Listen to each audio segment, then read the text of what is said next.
What's the worst that could happen? Have you ever found yourself saying that to someone when you're trying to convince them to do something? But I don't think I want to eat the raw sea slug. Come on, what's the worst that could happen? You don't really worry about that worst if you don't think it's going to happen. And if it does, well, you've always recovered from it in the past. That kind of thinking has worked out okay for us so far. But now, with 6 billion people and technologies that might be able to change the planet, it's conceivable that there may be some worst that we can't recover from. Take global warming, for example. If you listen to the worst predictions, we may be in for a nasty future, with storms, droughts, floods, epidemics, famine. But what if that worst isn't going to happen? What if it's not true? Or that we're not the ones doing it? Seems like a pretty important question.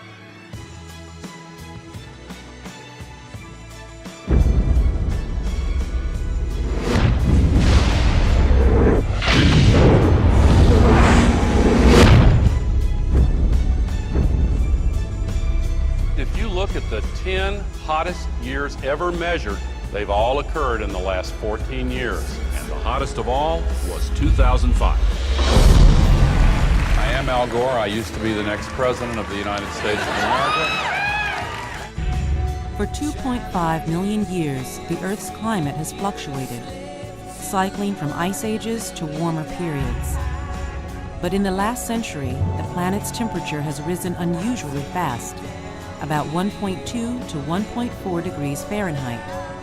Scientists believe it's human activity that's driving the temperatures up, a process known as global warming. Ever since the Industrial Revolution began, factories, power plants, and eventually cars have burned fossil fuels such as oil and coal, releasing huge amounts of carbon dioxide and other gases into the atmosphere. These greenhouse gases trap heat near the Earth through a naturally occurring process called the greenhouse effect.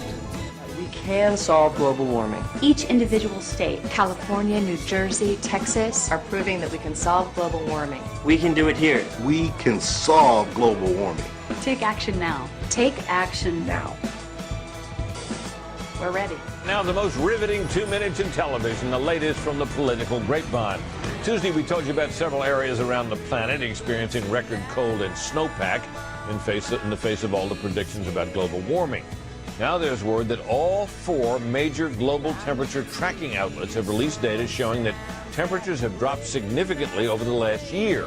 California meteorologist Anthony Watts says the amount of cooling ranges from 0.65 of a degree centigrade to 0.75 of a degree.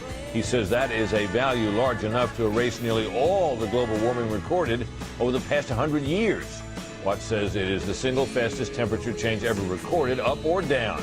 Some scientists contend the cooling is a result of reduced solar activity, which they say is a larger driver of climate change than man-made greenhouse gases.